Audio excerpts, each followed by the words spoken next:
Oh, once again, you have reached Paydirt. I'm your host, Brandon Harry, aka B Dirt, with your host on location, Pay Saunders. How's it going, Pay? Man, I can't call it, man. Just living. B, we got to get this one in, man. You got a lot to do at the back end of this week. Woo!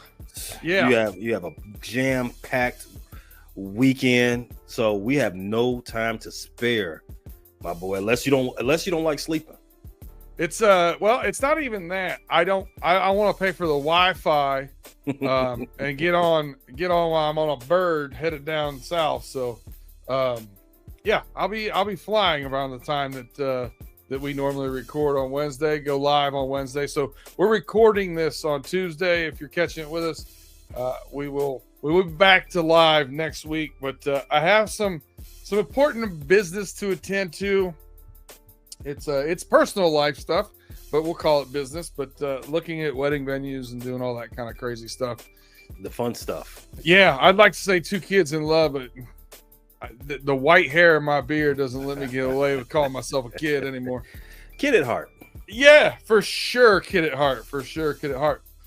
Well, listen, let's get into some gambling, some picks. We got half a slate this week, Pay.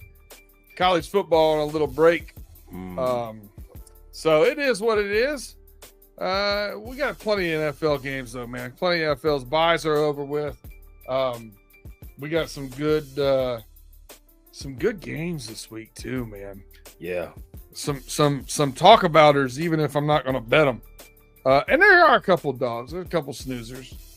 I have very little interest in watching the Ravens play the Giants, but hey. Parlay pattern. That's just me. Yeah. Yeah, money line. You get minus 950 for that one. Hey, don't forget, B. College football is on a break, a little sienda, but we are in the quarterfinals of the NBA in-season tournament, the Emirates Cup, if you will. It's funny you say that. Hey, I don't know if you see, but the top one on my list, my Detroit Pistons are going to Boston Celtics plus 13.5.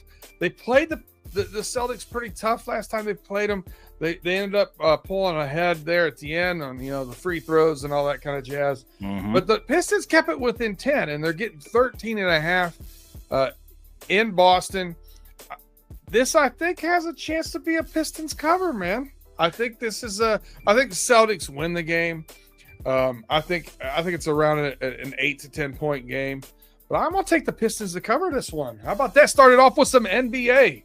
Yeah, I like the vibes coming out of Detroit. They're not a very good team. They're 10-15, right? I'm not gonna try to blow smoke up anybody's patootie, but the vibes, they're improving. Right. They're definitely improved year over year. Last year at this time, I think they had 3 wins. They got 10 now. They're relatively healthy for the Detroit Pistons, and I kind of like where you're going with that. Kay Cunningham and Jaden Ivey, they offer a little bit of unique defensive matchup for Boston. I think I'm with you on this 13.5 as a spread. I want to go with that. I think Detroit can keep that a lot closer than 13. How about it? Starting off with an agreed upon NBA game. What's going on in Paydirt world these days? Yeah. Somebody's watching this for the first time and read the description. Your weekly football gambling pick show. And they said, the Detroit Pistons? What? I applaud anybody that reads, but you also got a little, be a little flexible. Absolutely, man. Hey, it's all about finding value. We say it time and time again. Where you find value in picks is where you should take the picks. Exactly. I lost a couple of UFC fights last weekend that I just laid 1 unit bets on, but I found value in underdogs, and I almost won both. You know what almost winning both UFC fights get you? $0. Yeah, that's right. It's a withdrawal, not a deposit. But I was already up from football. We were 4-2 again last week, Pay. We're over 60% for the season. at 60.3%. So let's go get some on our pick six this week. You got any more NBA games that you'd like to add to this? So for Wednesday night, there is, well, I was looking at the Thursday games we talked about, Detroit versus Boston. For Wednesday night, normally you wouldn't get a pick a Wednesday night game. This is nice. That's right. That's right. I am a little curious. I do find a little curious what's going on with the Atlanta Hawks and New York Knicks. The Knicks are a 7-point favorite. The total is 236.5. The Knicks have been playing really good ball lately. Really good ball. The Hawks, they haven't been slouches either. I mean, they're not on the Knicks level. I don't want to again blow smoke up your patootie, but 7 might be a bit much. You know, the Hawks are a little bit banged up, but Trae Young has been playing outside of his mind. Oh, he just had a 30-20 game, man. Yes, he did. Destroyed the Lakers. That's a crazy stat line. It's ridiculous. 30 points and 20 assists. Right. So the Hawks come into this game, as they said, 7-point dogs. They're 1 game over 500 as compared to the Knicks, who are 15-9. So if I want to take this game. We all remember what happened in 2020 or 2021 when the Hawks upset the Knicks in the playoffs, went into the Garden. Trae Young he bowed like Reggie Miller. Can he be the villain again? I don't know.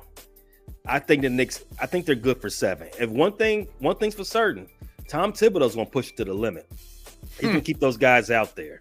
You're going to have Jalen Brunson, who's been nursing a little bit of a strained back lately, but he's still out there pushing through.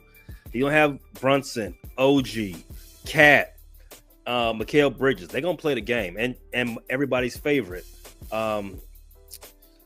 Jason Hart. So I like the Knicks by 7 in this game.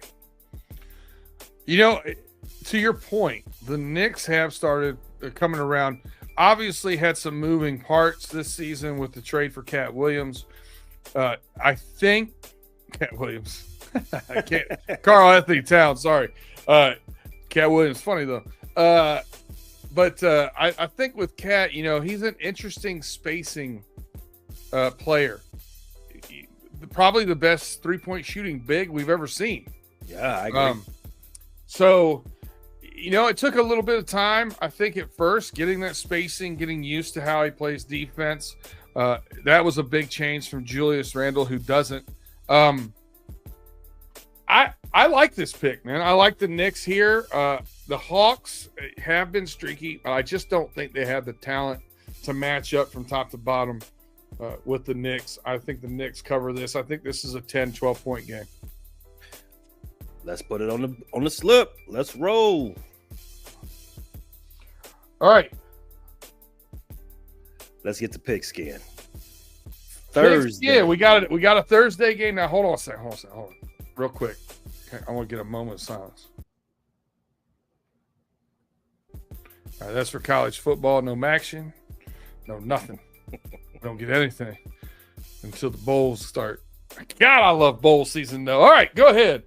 All right. Thursday night football. We have a divisional game. You know what that means. Tight.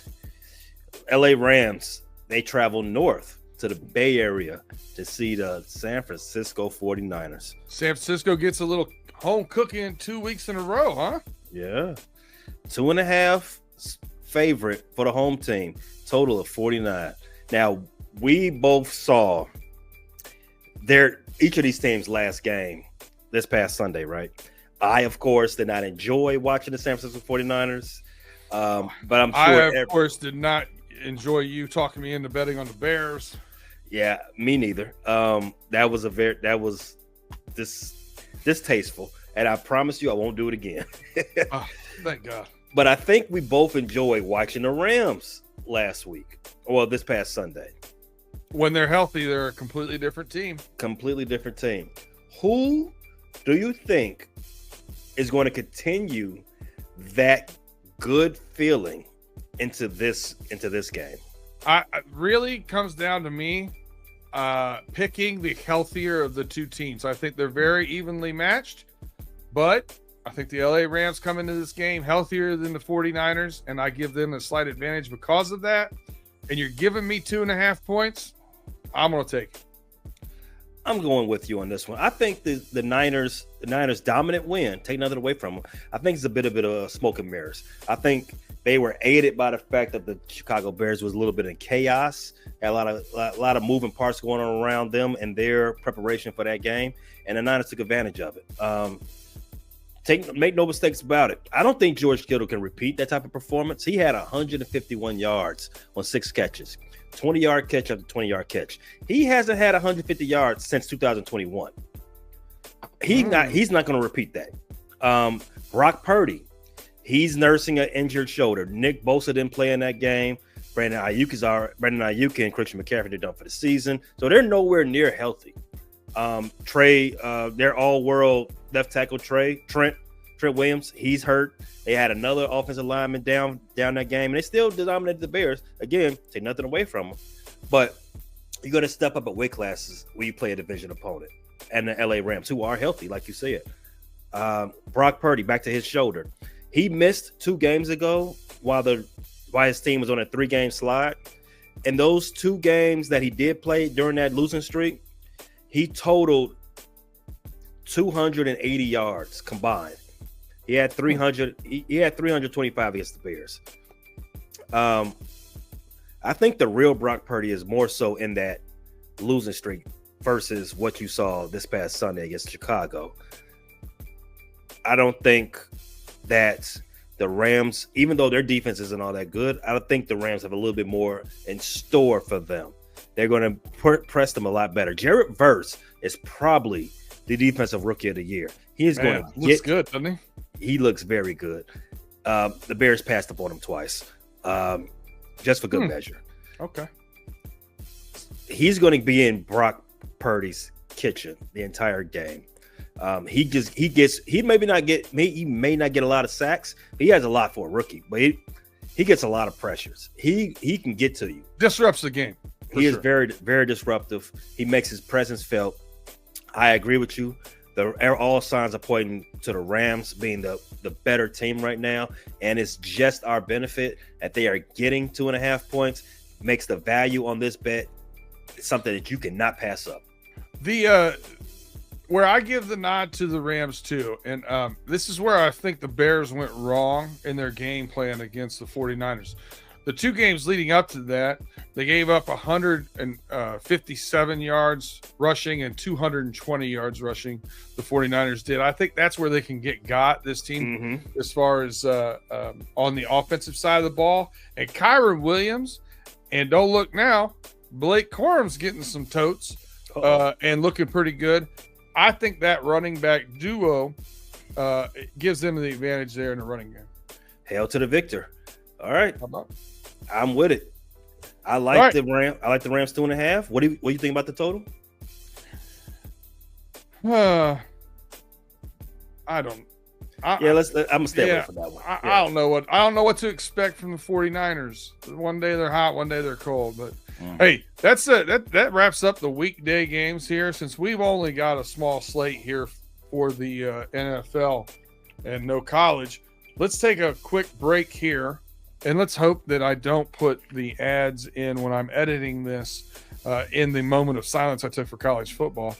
And we'll take a quick break here, hear from our partners, and we'll be right back after these messages.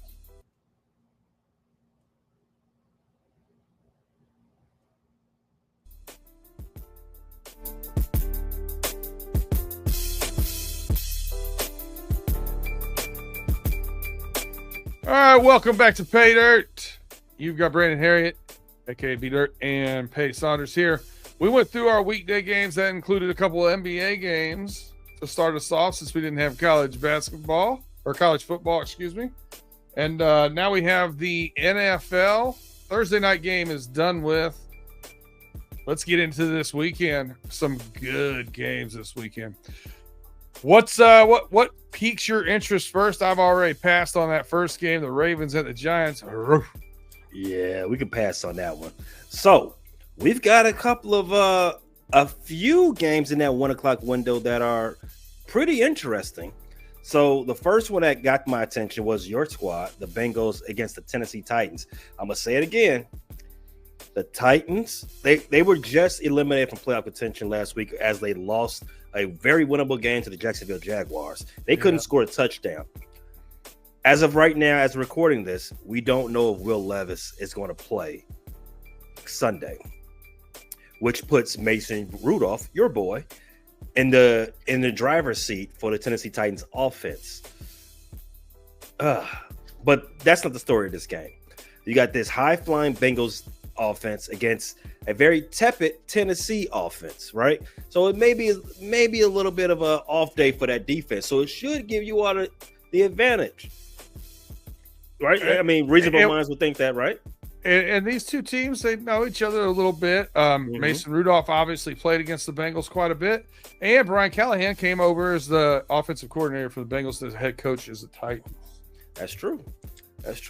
But on the other side of the ball is where I'm paying attention to. So the Tennessee Titans have been a pretty good defense majority of the season. At one point, they were the top 2 defense in the league. They're still, they've got the horses. They've got the players. They've been on the field too much too. Yeah, that's true. Yeah, thanks a lot, Will Levis. Mayo man. Yeah, your fault. So, where do you think between those two diverging units, where do you think it comes down to with as far as the Bengals being a 5-point favorite going into Tennessee? Well, you got two teams that are, like I said, familiar with each other. You look at where the advantage is, and to me, it's pretty easy to see where the advantage is. Special seasons being had on one side of the ball by one of these teams. Joe Burrow's first in passing yards was 3,706 right now. He's also first in touchdowns with 33 and only 6 interceptions. Jamar Chase is first in everything. He's got 93 catches, 1,319 yards. He's got 15 tutties. Second is 9 with Amon-Ra St. Brown. So I think when you have people that know what you're going to try and do and what you want to do, the advantage goes to when you have special players. And I think those two are the two most special players will be on that field. I'm going to take the Bengals -5 here. I think they win this one by 8. Okay. Only because they can't tackle. Again, this is the number 2 ranked defense in the league. So, but I'm gonna just put it out there. They're number 2 ranked defense in the league and the number 1 passing defense. They don't give up a lot of yards through the air. Maybe because teams are running against them so much. They're about an average, above average rush defense. So you know who the number 1 defense was when they played November 17th? That was the Chargers. The Bengals put 27 on the number 1 ranked defense. Oh, that's good. That's good data. So I take 31 against number 2. How about that? All right, that's good data. I like that. You've convinced me. Burrow and that offense. We don't learn. You talked me into the Bears last week. I talked you into the Bengals this week. What are we doing? Yeah, we're gluttons for punishment. But it sounds good. Burrow and his offensive machine. They are the answer to every good defense. They got the key. I'm with it. And our kicker didn't miss any kicks this week. Cade York, welcome. How you like that, Evan McPherson? It makes a little more sense now, though, because Evan McPherson was dealing with a pulled groin muscle. So you gotta not have a pulled groin muscle if you're gonna be kicking the ball. Definitely need your groin. It's kind of all you need, really. A foot and a groin. I agree. In fact, in most cases in life, you don't even need the foot, just the groin. How about it? Mm-hmm. All right. What's the next game you have on your docket? Let's see if we can stay in unison with this one. So I'm going to throw this out there. It's a little tease. Uh-oh. The Jets lost a game in overtime last week. They played their best game all season last week. The Jacksonville Jaguars, they won a game for the first time since October 20th last week. Mm-hmm. They won it without Trevor Lawrence. Who continues Mac Jones? The Mac Jones experience. I thought you were asking me who. I was going to say, yeah, I like that. Good one. Can you see the Jacksonville Jaguars continue this? Have they found something, or can the Jets play two good games in a row? I think the Jaguars did find something. Unfortunately, it didn't belong to them, and they're going to have to return it. I think the Jets get back off the schneid here and take this one from the Jags. I have zero faith in the Jets. I don't want to bet this game because these two teams are unpredictable. Yeah. If anything from this game that piqued my curiosity, I mean, anytime I see a 3 spread, I think that's just BS all the way. I was like, you know what? That's more of enough reason for me not to bet, right? And that's what the line is, 3. Okay, a field goal. Buy it down to 2.5. Right. That's good. That's good knowledge as well. That's good advice. But I did see the total, 40.5. I can see this game being 17-3 easily. Ugh. The Jets did. Listen, 3 seasons since we've seen a 300-yard passing game until last week from Aaron Rodgers. Mm-hmm. You think he's going to do it again back-to-back weeks? Absolutely not. I think he's going to get close. I got him getting 270. 270. It's a lot of 270s. That's a lot of mid. It's a lot of mid. 270 is fine for him though. Yeah, I don't like this game. I'm staying away from it. But if you got a feeling, man, put it on there. Oh no. This is the Jaguars are the league's worst defense, and the Jets are the league's most aggravating team in the league. Most aggravating team in the league. I will do exactly what you said. I'm gonna push away from this game, and I'm gonna go to my other darling instead. Now, remember in the preseason, we was talking futures, bets, and all that stuff, and I kind of got a little bit ahead of myself. I said, watch out for those Carolina Panthers. They might be they're going to be a better team, but they might even be a sneaky playoff team in that division. Well, one of them is right. They are a better team. Playoff team, they are not. However, that division is still wide open, just FYI. But they play the Dallas Cowboys this weekend. They actually are a 2.5-point fave. Are you buying the Carolina Panthers as a favorite? Man, oh man. I was stunned by that, to be honest with you. I didn't think the Cowboys looked that bad. To be a dog to the Carolina Panthers? Hey, man. Those cats. No, I think the Cowboys win the game, man. Really? I do. This is that value. It's that value talking about. The Cowboys are a 5-8 team. They're 2 games better than the Carolina Panthers at 3-10. Am I wishing this into existence because we have a bet with Big G that the Cowboys won't win 6 games? I thought the bet was over 6. Well, I really need this then. All right, so how about some Cowboys? Let's think about Let's think about what Dallas does good.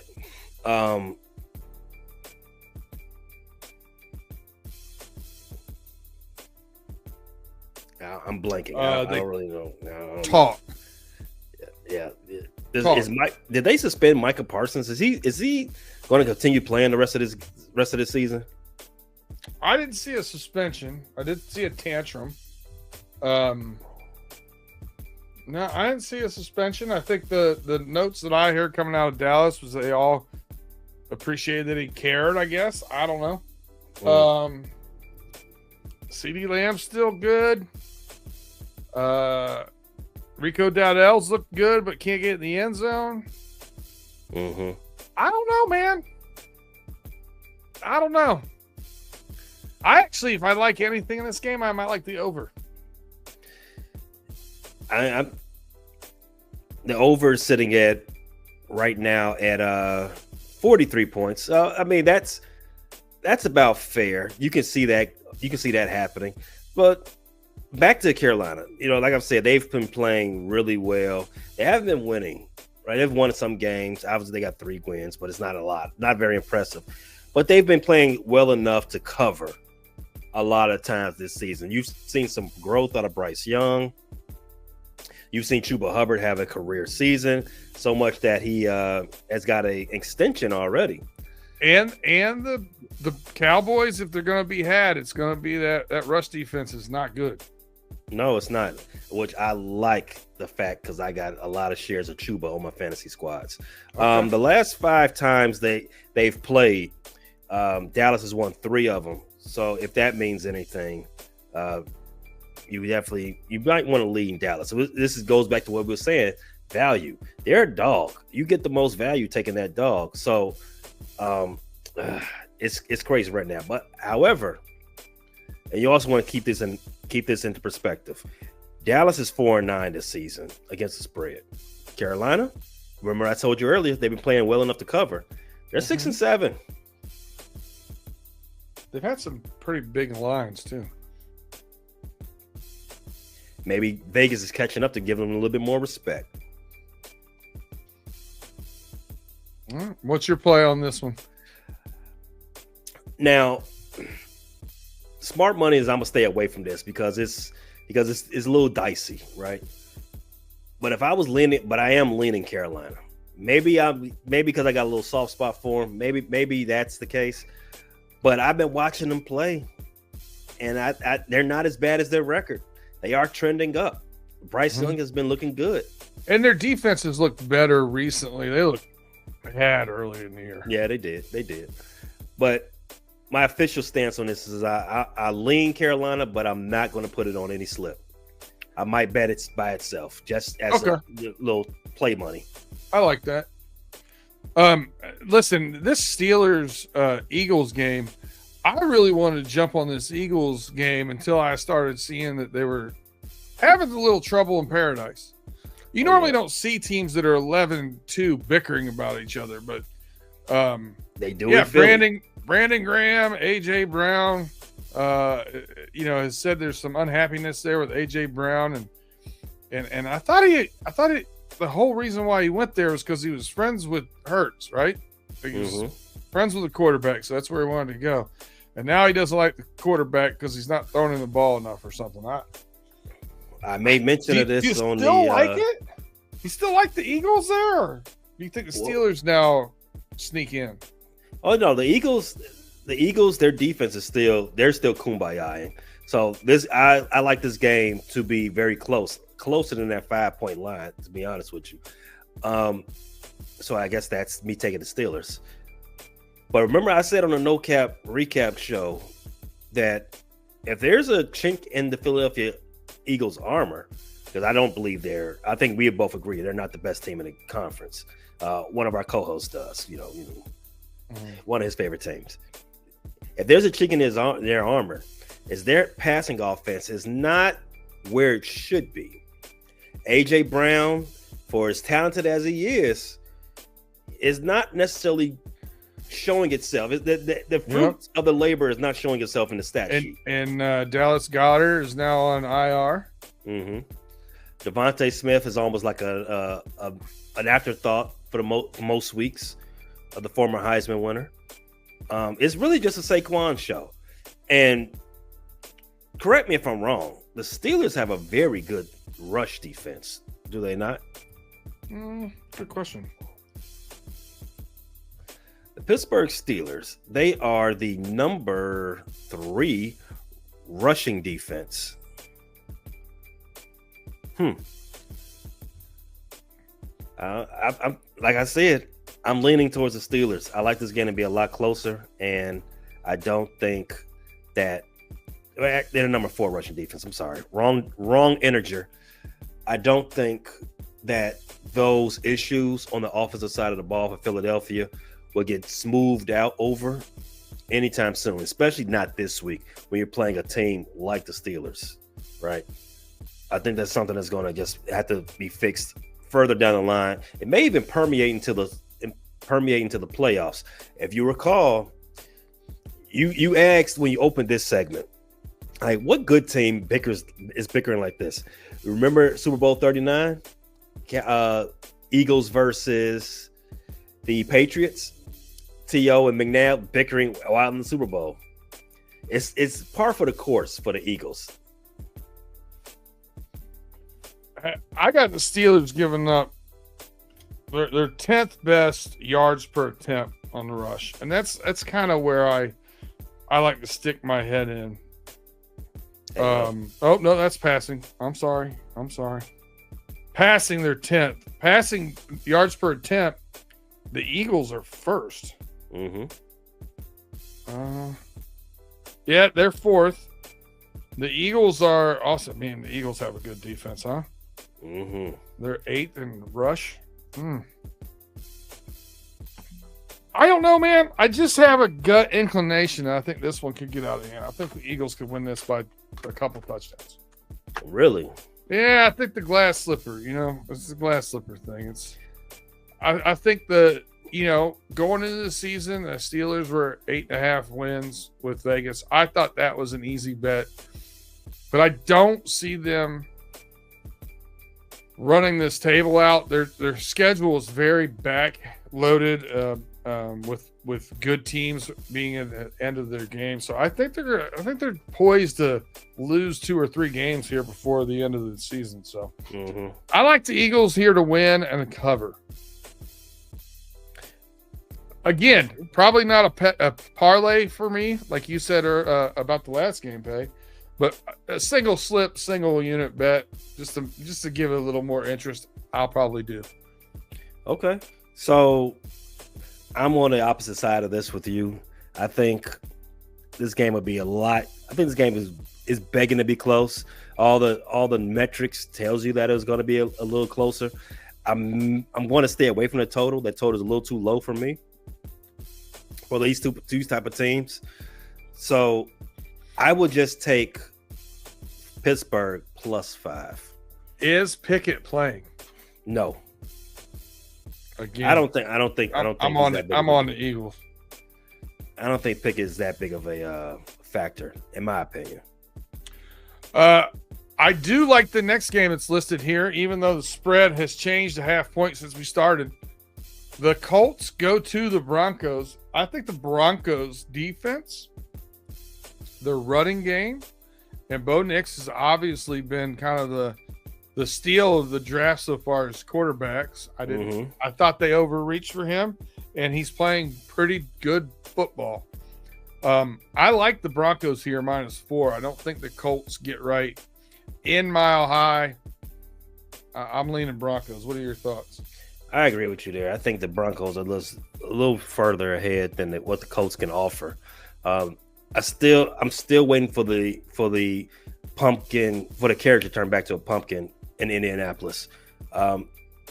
Still the worst team in the NFL with a winning record. I do not like anything with the Colts. I think the Broncos will turn will cause a couple turnovers in this game. That's biggest difference to me. Yeah, I can see it happening. And the Colts need this game. They're 2 games behind the Broncos for the last playoff spot. And I don't think it's going to happen for them. I got the Broncos winning this game convincingly, just like you. Yeah. I think the next game on the docket here, the Buccaneers at the Chargers, is a sneaky good game. I don't want to bet it, but I think it's going to be an entertaining game to watch. Central Florida flight all the way to SoCal. It doesn't sound like fun. No, not fun. That's you give it. You know the old saying, right? The home team gets a field goal, right? And they've got the Chargers just as a field goal favorite. I don't like 3 lines, lines of 3 basically on the spread. I think like that's is waiting for action to, bend it either which way. It won't. I'll wait. I'll wait on this game. I'm gonna push away from right now.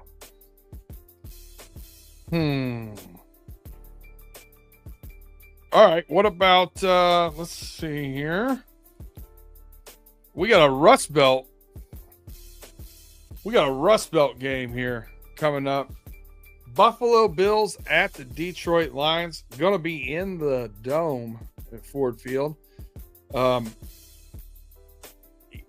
You know what I like about this game?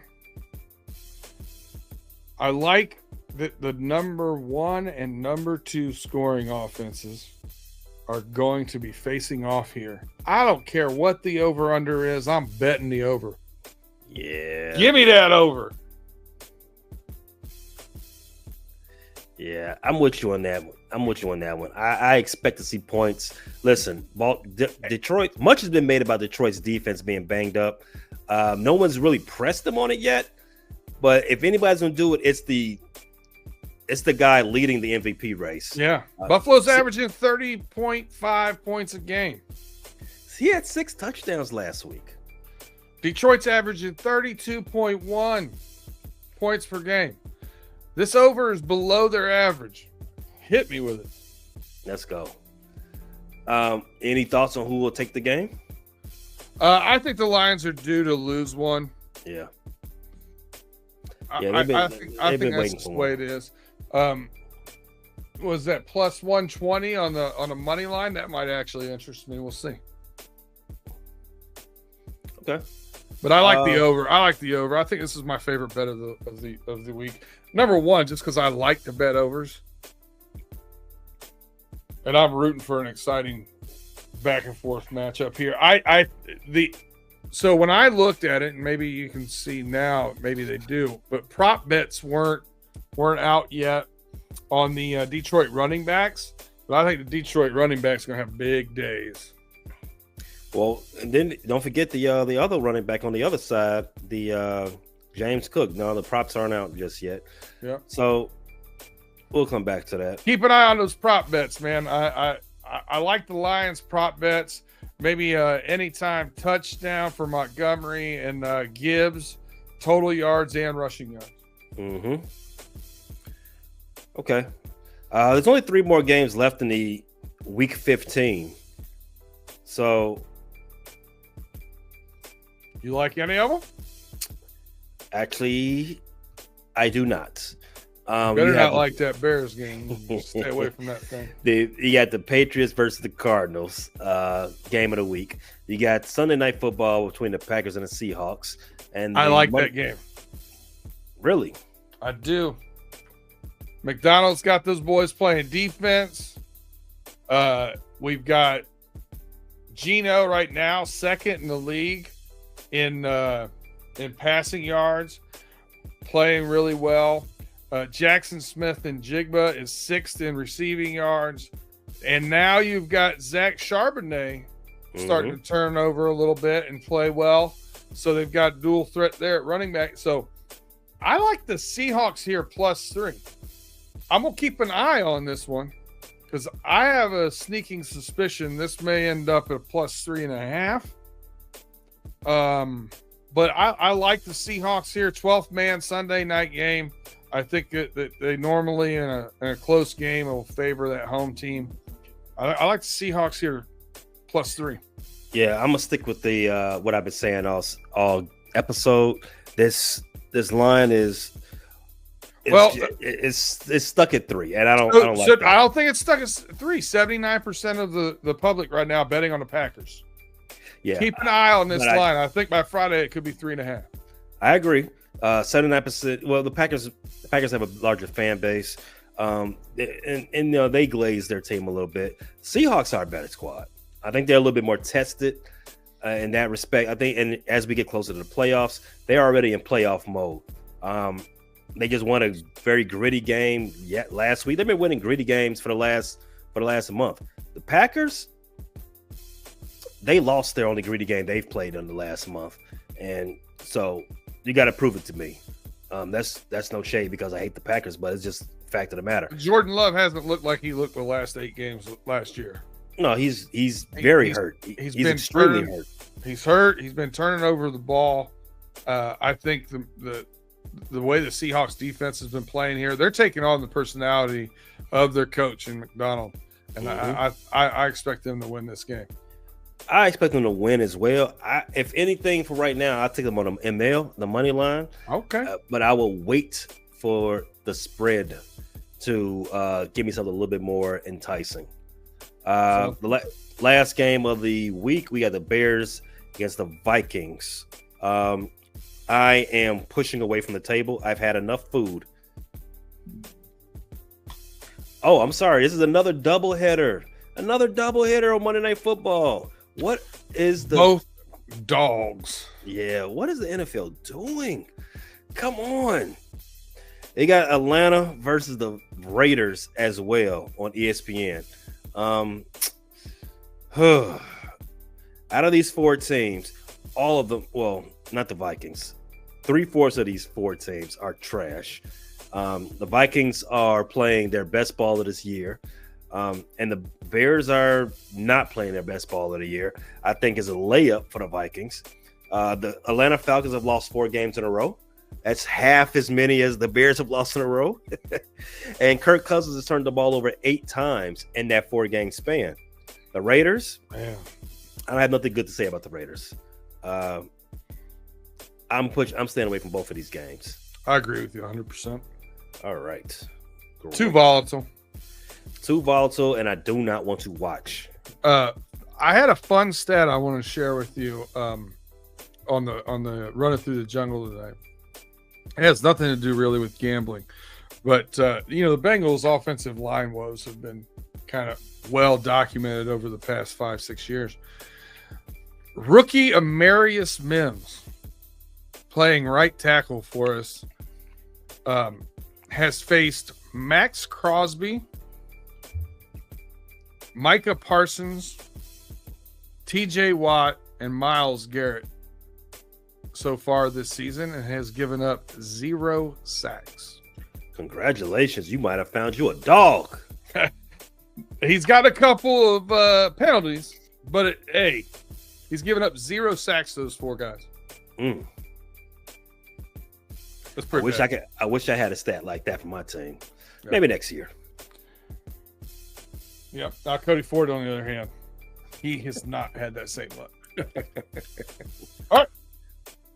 Let's get this bet slip down to 6. We got pick 6 last week. 4-2 kept us over 60%. Let's go get 6 again. We've hit one all 6-0 week this year.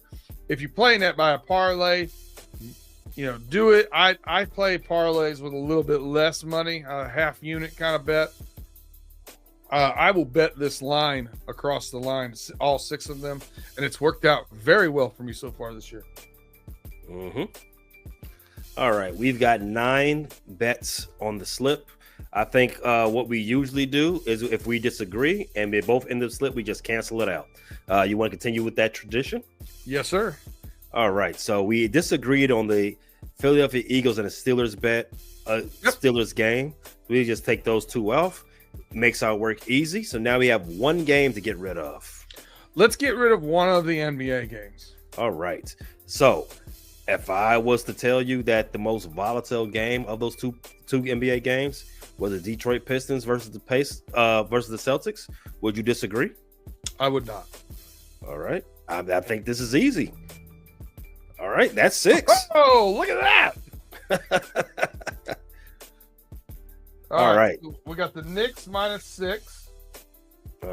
We got the Rams plus 2.5. We got the Bengals -5. That's going to be the killer of us, isn't it?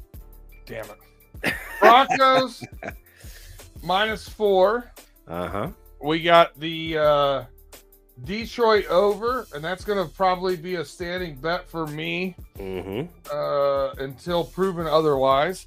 And then we got the Seahawks money line. Oh, that's going to make it nice. Yeah. What's our odds on this one? The odds on this one is 5,979. Oh, that looks good. I like it. All right, I like it. We got down to 6. We're out here 45 minutes. No action. No college football yet. What'd you think about the playoff seeding and the playoffs coming up? For football, so the playoff seeding, I'll just go ahead and read off what as of right now, what the standings look like. So on the AFC, I'm sorry, you're talking about college football. No, yeah. College football. I was disappointed that they didn't lean further into the TV aspect of these college football playoffs. And what I mean by that is kicking SMU out. Yes. Get rid of those Mustangs. Bring in Roll Tide. We, people like me that don't really have a rooting interest, we want to see the teams we know about. We want to see the players we know. I don't know nothing about SMU, but I'm going to watch it anyway. But I'd rather see Alabama just for the high drama. If Alabama gets smoked, really like the Indiana Notre Dame game. Oh yeah, that's a fun one. In state, they never play each other. That's gonna be pretty cool. Here's another thing that I'm gonna point out. So the seeding stuff has been talked about a lot, right? It looks like right now Oregon got the number 1 seeding, and that their road to the national championship as a result may have to play Georgia and Texas. What the hell? They didn't do that right in my mind. What I think they should do is play the first round, all the teams win, and whoever the lowest seed that advances to plays 1. The second lowest seed advance plays 2. The third lowest seed advance plays 3. I think they should do it that way. I know the argument is going to be that, well, then the teams with a bye don't get the advantage of scouting the 2 teams that they are going to play. They're only going to be able to play 4 teams. They're already scouting 2. Scout the 4 lowest seeds. You're probably going to play 1. You know what I mean? Mm-hmm. Like, whatever. You get the extra week to get healthy. I think you would rather play a lower seed than play Georgia and Texas back-to-back, in my personal opinion. If I get an opportunity to play Clemson instead, I'd much rather play Clemson. Right. And college football still gets a lot of free labor. So, I mean, if you got to put a little extra work in, get to it. That's right. All right. Well, that's everything for Paydirt this week, man. I feel good about this one. We're on a little 4-2 run. Not that that's bad, but I'd like to hit me a little 5-1 or 6-0. What do you think? I'm going for the 6. Shout out to Drake. We'll get these bets in and catch us again. We'll be back to our regular scheduled time and program, I believe, next week. We should be back at Wednesday at 6:35. We will have to adjust the Christmas edition, I'm sure. But next week we should be back at 6:35. So catch us live again next week as you reach Paydirt. Peace.